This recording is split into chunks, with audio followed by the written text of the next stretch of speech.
Dans cette présentation, nous allons examiner les pages CRUD. Nous allons commencer d'abord par comprendre le fonctionnement des pages Razor.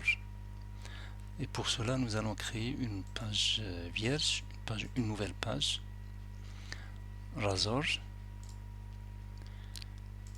Donc une page Razor vierge, ajoutée. Nom de la page test. On va générer le modèle, la classe page modèle, et on va laisser la disposition par défaut. Remarquez ici,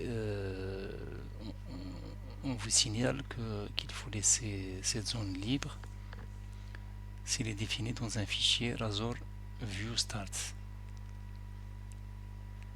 Alors effectivement, sur le fichier View Start, vous avez déjà une page layout qui est définie.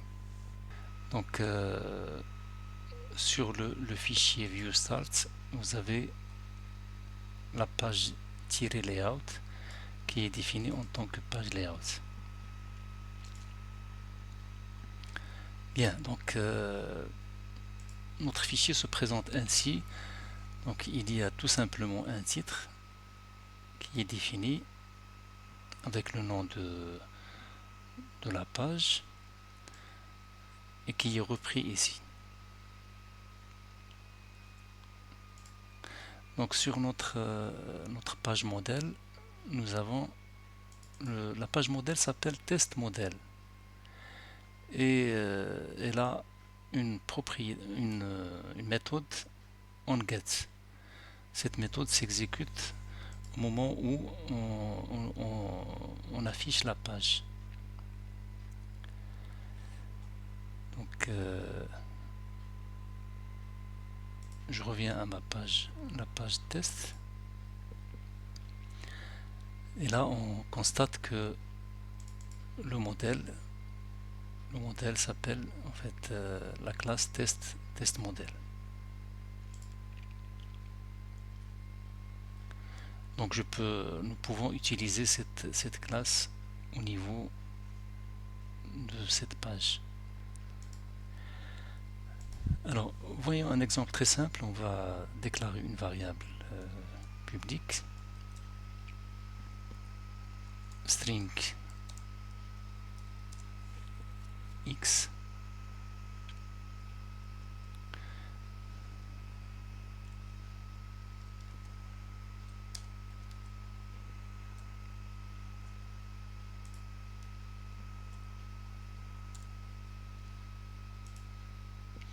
Donc cette variable, je vais tout simplement l'initialiser à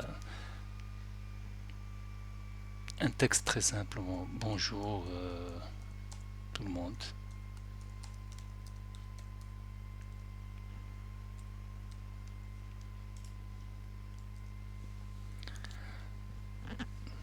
Donc à l'exécution, cette classe sera instanciée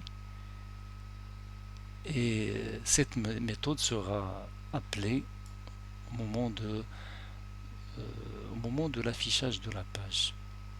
C'est-à-dire quand on exécute la requête HTTP qui permet d'afficher la page. Alors cette méthode va tout simplement exécuter une initialisation de cette variable x à cette valeur. Alors ce qu'on va faire, c'est d'afficher en fait la valeur de x au niveau de notre page. Donc pour ce faire, on va mettre tout simplement @modèle.x. On va utiliser cette notation donc, qui permet d'accéder au modèle, c'est-à-dire à l'instance de la classe test modèle, et d'afficher le contenu de la variable x. Alors pour mettre en évidence ce texte, je vais le mettre en H1.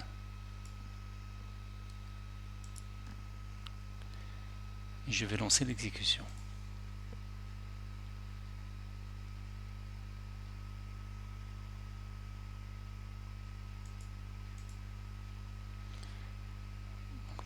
pour passer à la page test, je vais taper /test et on voit le texte qui s'affiche. Bonjour tout le monde. Bien, alors pour s'assurer que effectivement on passe par cette méthode, je vais mettre un point d'arrêt à ce niveau, un point d'arrêt, et puis je vais lancer l'exécution en utilisant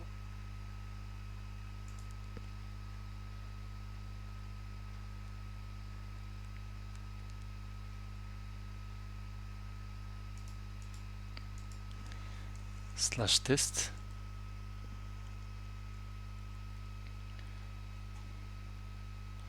Donc vous voyez que bon, ça a été trop rapide. Donc /test permet d'aller sur la page test. Et puisque j'ai un point d'arrêt dans cette méthode, donc l'exécution s'est arrêtée ici. Je vais relancer l'exécution. Donc avec F10, on passe à la ligne suivante. F11.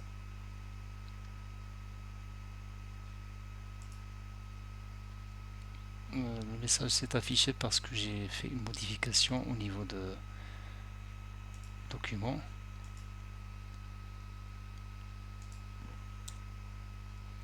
Donc j'ai bien le message bonjour tout le monde. Donc maintenant je veux voir ce qui se passe quand on a un formulaire qui transmet une information au serveur. Donc là, je vais ajouter un formulaire. Donc input type égale, je vais mettre ici texte ASP for Y avec un bouton envoyer.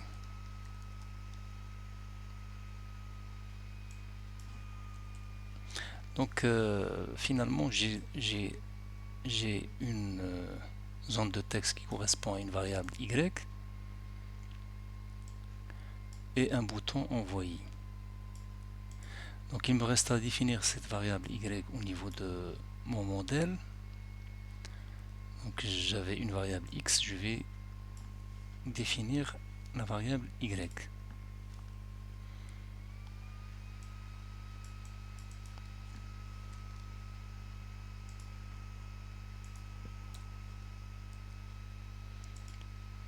Donc là je n'ai plus de problème, hein. La variable Y est reconnue, elle est définie ici. Tout va bien, je peux lancer l'exécution, mais, qu'est-ce que j'ai au niveau de l'exécution? Donc j'ai très bien le message bonjour tout le monde qui provient de la variable X et un bouton, donc une zone de texte avec un bouton.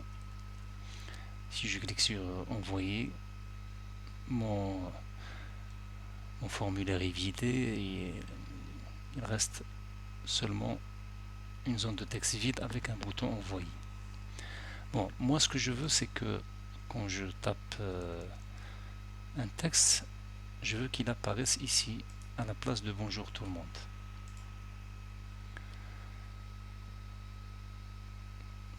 Alors ce qu'il faut faire, c'est ajouter une méthode on post.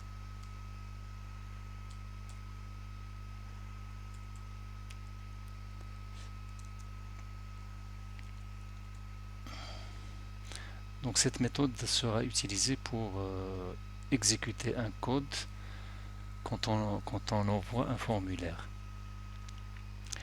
Alors qu'est-ce qu'on veut faire quand l'utilisateur envoie le formulaire? On veut en fait modifier le contenu de la variable X. Je parle le contenu de celui de Y. Donc X reçoit Y. Alors, voyons est-ce que ça marche maintenant. Normalement, ça ne marchera pas.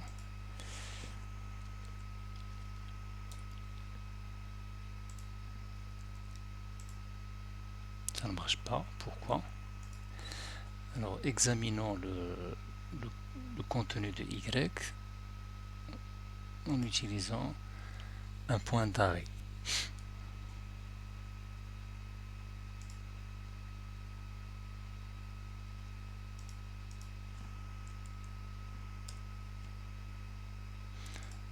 Quand on clique sur envoyer, alors la variable y est nulle. Donc pourquoi? Parce que elle n'a pas été liée avec le formulaire. Donc pour qu'on puisse la lier avec le formulaire, il faut ajouter la directive, une directive ici,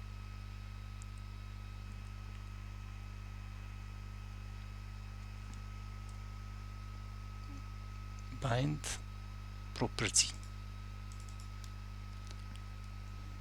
Donc ça permet de lier la propriété au formulaire de façon à ce que le contenu du formulaire soit transféré directement à la variable y.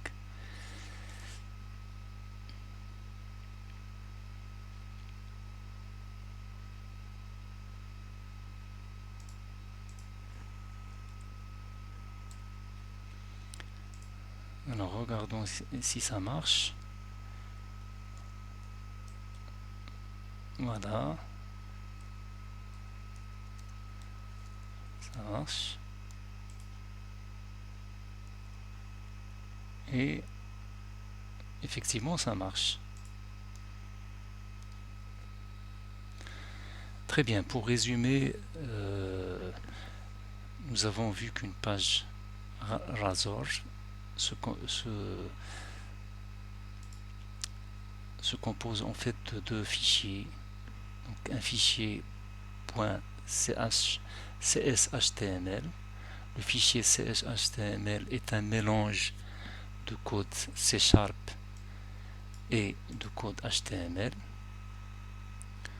et d'un deuxième fichier qui contient le modèle, en fait la classe modèle, qui sera utilisée pour écrire du code C#, de programmer l'exécution, le contenu et le fonctionnement de la page. Ça sera tout. À bientôt.